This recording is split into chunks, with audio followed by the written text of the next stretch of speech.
being, you know, a young lady as well, do you feel like sometimes you have to fight for the credit you deserve, especially with the work you put in?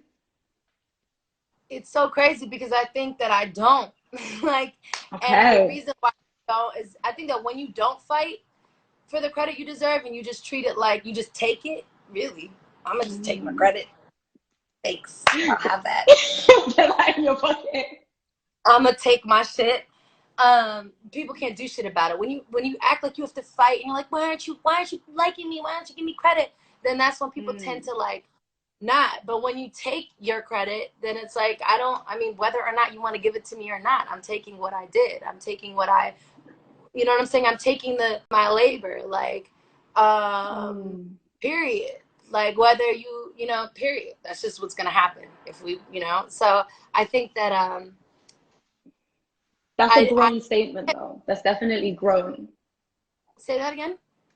That's definitely like a grown statement. It's not like people want their dues so quickly, you know, especially now with just the whole microwave society of things. But to be grown and be like, okay, I'm gonna take my credit where I know it's due Yeah, instead of expecting it from people. Like, yeah. did 18 BB coming into like 18, 19 BB coming to LA have that same mental space? Mm, I no. I mean, I was a completely different person a couple of years ago. I Of wouldn't course, say different. I've grown a lot from who I was. of course. I definitely did believe in taking my credit, but the way in which I handled shit is like you gotta understand. Like bitches was coming in straight from Berlin, like Yeah. also DMV remedial classes, like for real, like real shit. So it's like the way I handled taking my credit may not have been the way I Mm. today, but I did though. I don't know if that sounds fucked up, but no, I I don't know, man. I try not to think about credit Mm. as well because it's like no one really knows. Like after putting so much thought into credit and what it means, like we all Mm. inspire each other. We all inspire each 100%. other. Anyone. Yeah, whether it's consciously or subconsciously. You feel me? As people. So credit is so Mm. hard to trace.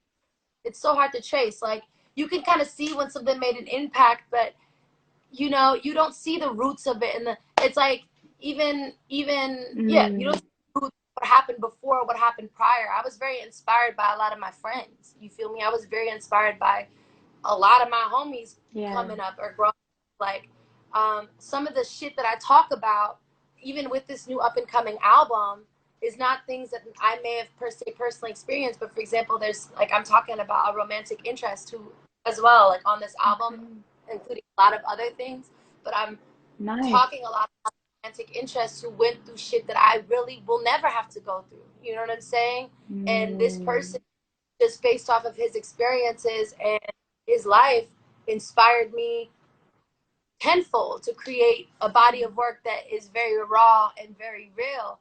You know, so Wow. you know, arguably someone could say, okay, this person's bringing something new into the industry or new into the game, but where is that person pulling their source from?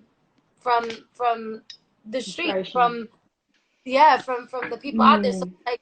like you'll drive yourself crazy worrying about credit Of because course. Of it's course. way too hard to trace, Hmm. you know? Yeah, 100%. No, I hear you. So going just back a little bit, I think it's so important, and what I love speaking to people about is their first steps, because the first step is always the hardest step. Trying to navigate through an industry fresh, and trying to go after your dreams. So I just kind of give them an idea of your blueprint. So you've come to LA now. Where do you go? What do you do? Who are you linking up with? How are you starting to create? How are you getting yourself out there? So I was working with a producer and was living with my manager at the time and his family. So my manager had his family and he had a studio as well. So the first four Hmm. months I was in the studio and I was learning. Like I was watching other writers that shout out Black Tuxedo D&D. I was watching other Hmm. artists slash create, and I was learning. And I think that first and foremost, what a lot of people like kind of forget about is that like, yo, like I really love making music. I grew up making music. I've been making music every day of my life.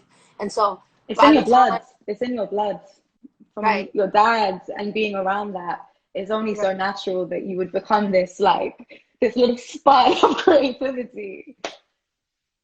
Yeah, but I say that to say that I spent about 4 months, like Mm. people would not let me on the mic. Like I couldn't get on the mic. And I spent about 4 months in the studio watching and learning. And I Wow. went through trial and error, because I love to learn. I love to learn about music. I love to learn about how to write. I love to learn about how to make music. I love making music. I The really appreciate, process. yeah, I appreciate other people's talents. So I think a lot of people are talented. I'm a fan of a lot of shit. Mm. So for those 4 months, I was watching and I was learning, and I still learn up until this day. Like, so that's kind of the process. I learned, and once I tapped in, Mm. and it clicked for me, kind of like when you learn a math problem or how to do math for the first time, and it clicks, and you're like, Yeah. oh, I get. Once I learned my shit, I just kept creating and kept What a creating and beautiful kept creating. eureka moment. That's like a eureka Say moment. that It's again. like, oh my God.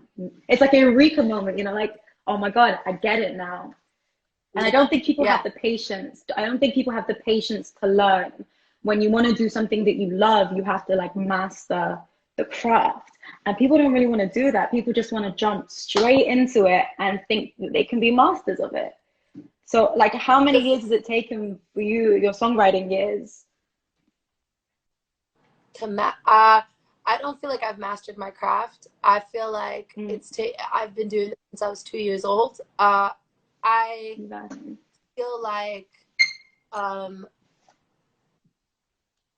I'm a very impatient person, but because I have a genuine interest in what it is that I do, and because I have a genuine passion in what it is that I do, it doesn't Yeah. feel like it's taking time to learn, because I want to learn it. Like I Yeah. genuinely want to understand what's happening and what's going on and how to do shit. So Hmm. um, for me, I think that a lot of people want. I don't want to talk about a lot of people, but I think it may be a popular opinion to like want to Hmm. reap the fruits of your labor before putting in the work. And I think that Hmm. for me, the fruits of my labor were just like a byproduct of what I loved. But what I really love is to do the work. Like I love it. Like I It's love to practice. I love to write. I love to sing. I love to listen to music. I love to perform. I love it. that's So so beautiful. yeah, that's it. That's beautiful. That is so. I actually, honestly, like, I'm convinced now that there's a lot of, and like you're saying, not trying to speak for on a lot of people, but there's a lot of people, and a majority that aren't in love with the process of creation. They just want the finished product. And so, do you know who you remind me of?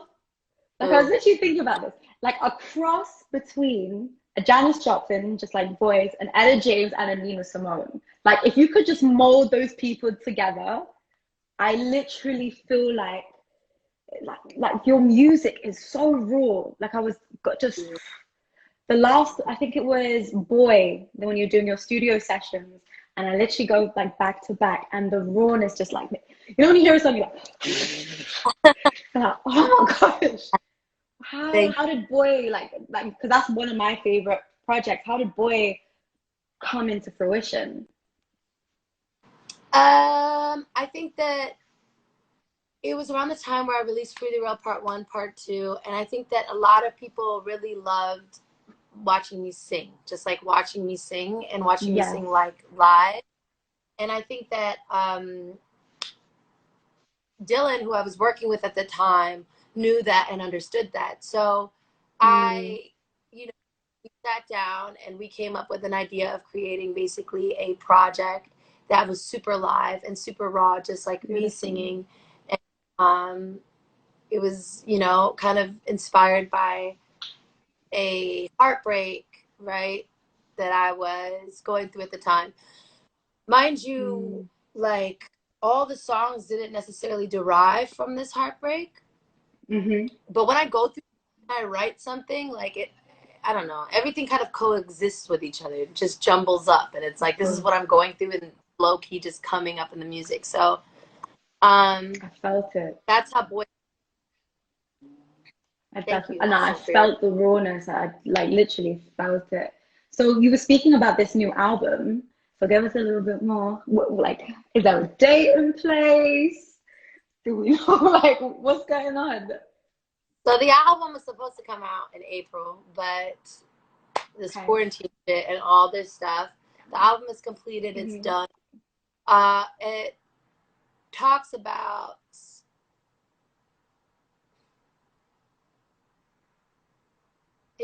kind of fighting to be, like, the journey of fighting to be oneself, the journey of fighting to find myself, fighting to be myself, and connecting to like all of the misfits. And I know this word annoys me, but it's just like I cannot find any other word for it. And yeah, and all the people that I've connected that were very politically incorrect along the way, and why I connected to those people and why I connect to those people, specifically one person. So it's, you know, I worked with Sham. His name is Sak Passe. Shout out Sham. He's also from Haiti. It's completely different than any of the work that I've ever done, honestly. And that's something that I feel like I've really practiced. What makes it so different? Is it because what makes it so different? Is it because you've grown? Yeah, I've grown, and there's a lot more intention behind the art now than there was. Like, you know, I think that my first two projects were very like highlighted the raw talent of what it was that I do. Just the raw talent. Just like if you put me in a room with a microphone and guitar, this is the raw talent. I could sit here, I could wail all day, right? Like, but then it gets to, you know, as a songwriter and as an artist, I've tried to specify my message and really talk about this early 20s stage of my life, like teenagehood into early 20s stage of my life, of like the fuckery I was getting into and finding myself, and you know, liking street niggas and fucking, you know, Don't even talk to me about that one. Don't even go there. So fucked up. It is so fucked up. Shit is stressful. But like, you know, and just like, yeah, coming into myself and being a Black girl and losing my mom and yeah, running around off some real fuckery and all that. So I think I've just learned how to specify my message, and I think that the music is so cohesive. And you know, Sham, he's worked with Kanye, he's worked with Nicki Minaj, he's worked with Rihanna, and Sham is one of those producers who is like innovative to say the least. And you know, in the game, people always go to certain people for different shit, and I think that there are people that certain people may go to for like the #1 banker hit smash, like 8-bar trendy shit, and then there are people who are approached for artistry. And every single time, if you go to Sham, you're going to Sham for art, you're going to Sham for a new perspective, you're going to Sham for innovation, you're going to Sham to have the bounds pushed. And he was one of the only producers truly at the time that was pushing me, like, because I think that a lot of people, when they first work with me or like see it, they kind of, people get shy, or they are afraid to put in their 2 cents, or they're afraid to, because I create very fast. And so the and I'm very kind of outspoken type person. So the L in that for me was that I was around a lot of people who were like satisfied with everything I was doing. Yes, Or man. It was like yes, yeah, man. Like, yeah, that's great. Yeah, that's great. and it was Mm. very frustrating because I like love to learn. I love to learn, like, and I love music. So it was very frustrating for me to be Yeah. in the studio with people just were okay with everything I did. And Sham held me to a standard, and every single time Wow. I meet his standard, he holds me to a higher standard. And Wow. in terms of what I'm able to comprehend musically, and you know, contribute, and why. Like, Bibi, why did you just say that there Hmm. rhymes? Like, nigga, Intent is like, coming back to intention. Like that's everything that you were saying that the album represented intention. If yeah. if you could put into one word what BB stands for, musically, life-wise, what does BB stand for? Freedom. I think that who I am as an artist stands for freedom. And um, I think that, you know, it is a superpower to be like honest, and Yes. to believe in your taste, and to be around real shit. Like, there's power in like speaking oneself and like being yourself and etc. And being inspired by, when I say the streets, right? Don't take that so literally, but being inspired No. by the means you're inspired by the working people. You're inspired by the streets. You're inspired by what's happening outside and like around, and you know, in the world and with Mm. people and just everybody. Anyway, long story short, and also like, but like the way to attain this thing is also through working very hard and discipline and all these things. I completely lost my train of Of thought, course. so I'm just that. It's like your mind's just going. It's just going. It's just Yeah, going. But I completely yeah, hear you. Even down to the streets. What I hear when I hear streets is realness and rawness. It's yeah, not masked in anything. It just comes as it is, yeah, and it doesn't hide. That's kind of yeah, what I get from it. yeah. And that's where and that doesn't mean that everything I create is that, but that's where I pull majority of my inspiration. Of And course. I'm learning there's nothing wrong with like there's nothing wrong with not being able to be silenced. It's a very powerful thing. It's a very Mm, powerful thing to stand firm in what it is that you believe. It's a very powerful thing to be authentic and be true to who you are. And this word authenticity now is wow. too down as fuck, so I'm tired of hearing it. But you know, to be true 100%. to who you are and stuff. And It's scary because I think a lot of people don't think, not just to use the word profitable in terms of like monetary kind of ideas, but profitable in it will do them any good. A lot of people don't think authenticity, like good, will come from it. so my response to that is like, for me, it's all I have, right? I've never, Yeah. if I'm not politically correct and if I do not fit into a regular society where I walk in and I take in, like, I don't fit into this, then the only, and if I've never fit into it, then the only thing I have is my Mm, authenticity. That's what I have. So if that's what yeah. I have not learned the basic shit of other shit, like basic rules of fucking Mm, society, then I have to turn this shit into a superpower or I'm fucked, right? So I was gonna say, I was trying to figure out a way to say this, and I've been thinking about it for the past like 5 minutes.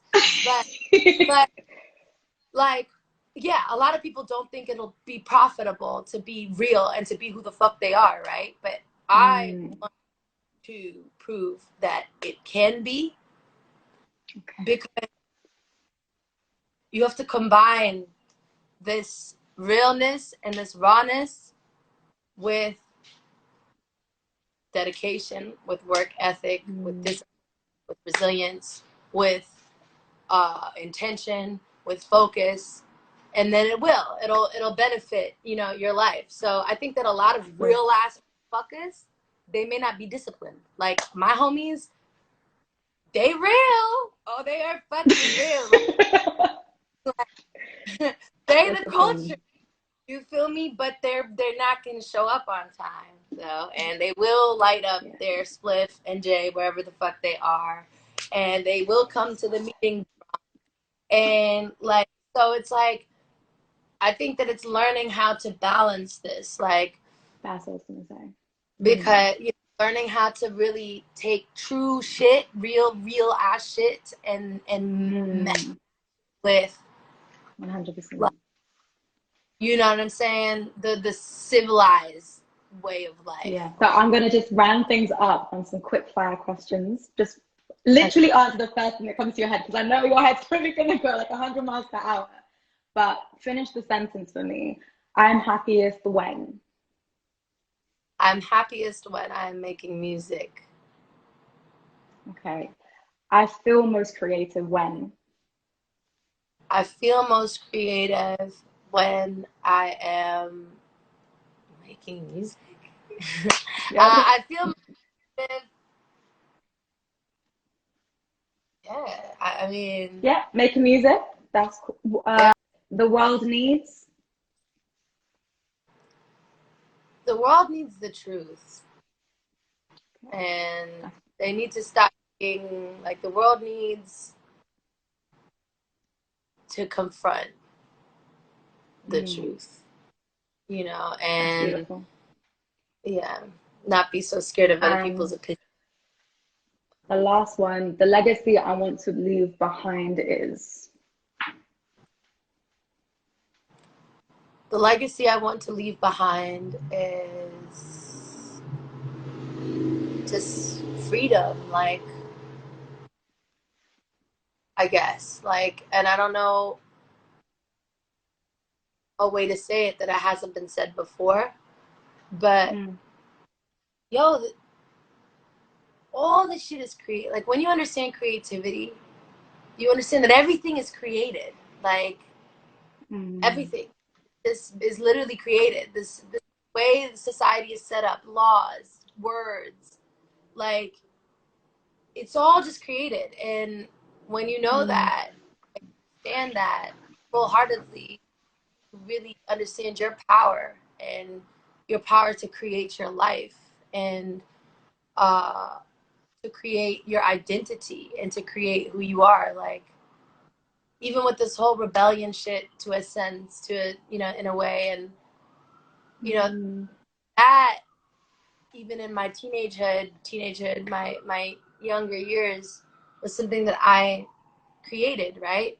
Because I needed to feel strong. I didn't want to be weak. I lost mm, my mother when I was 6, and everyone was always fucking curdling me and all this shit. So mm. I created a bitch that didn't listen and that did whatever the fuck she wanted and etc. And so then I became that. And then by the time I Mm. was 19, I had enough courage to say, "Yo, I'm moving to LA," and that's who I became. So now I'm trying to create um, a more business savvy woman, right? And in addition to kind of being Wow.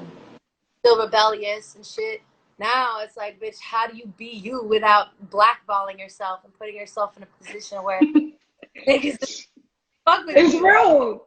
It's Yeah, real. like, That's a real thing. yeah, It's that creative business yeah. balance. Yeah. So I'm trying to now I'm recreating and in myself and creating an artist that is um that is a lot less impulsive, right? And Mm. although in music I will always be very impulsive, which that's never going away. Yeah. But um, so yeah, I just think that freedom, you are free. Like it doesn't matter if you Beautiful. think you're not. It doesn't matter if you're locked. Like if you're like going through some crazy ass shit. Like you're free. Like Mm. you on reality. You create everything. You create your perspective. Like and as Amazing. long as you know that, people can like tell you you're incapable for now, but time always tells. You feel Mm. me? It's a marathon, not a race. Like I'm Always. saying it because Word to Nipsey. the, yeah, like I've seen it happen time and time again. So that's yeah, freedom. 100%. Thank you so much, people. We're going to open up maybe to a couple of questions to see if anyone wants to jump in and ask a question Shout to out. Bibi. I see Samantha. I see Steve. I see Aziza. Love it. Is there anyone that wants to ask Bibi a quick question before we love this off? I think we ended that on a really powerful note, though. That freedom. Freedom. I'm gonna go back. Literally, free. I'm literally gonna go back and think, wow. Like, am I living my true authentic? Huh? Somebody asked when is the next listening party, and I do want to answer that. I do want to answer that, and what I want to answer that with is like I'm gonna have a society session when this whole shit is over. Yeah. And yeah, it's gonna be a listening party / show. Yeah, you can pick that. No, so it's like we've got. Anyone want to jump in? Anyone jump in? Da, da, da, da, da. Have you ever been to Haiti? I have not. You haven't. She hasn't. Would you like to go? Yeah. I would. Have you been to Morocco? Actually, I take that back. I think I've been there when I was like a kid, child. Mhm. But I don't consider that being there because I don't remember it. Okay, so Ruth has got. What's next for Bibi? Apart from the album, society sessions, what next can we expect? Transformation. A full-on transformation, evolution. The seed and the essence of who I am is there, and it's ingrained and it's stamped, but who I'm becoming is fire. And yeah, so yeah, fire. That's next. It's literally just fire for everyone. Yeah. Bibi, thank you so much for this conversation. Like, honestly, there is so much that people can take from this and from you as just an inspiration. Like you said, we draw inspiration from everywhere, and you're definitely an inspiration, sis. So I love it. Love it. Thank you for having me. Thank you. Thank you for having me. Shani loves you. Who? Do you know Shani? No. Do you know Shani? No. No? Who's Shani? Okay. She's fire. She's my publisher. She's genius. My mentor. Huh? That's incredible. That's incredible. That's incredible. Yeah, she loves you. So I'm here. Thanks, Shani. All right, bye, sis. Take care, okay? Huh? Bye. But we've been good for a lag. Even though there's been a lag, we've done really well. I know, we really have. Thank you for having me. Love. Bye.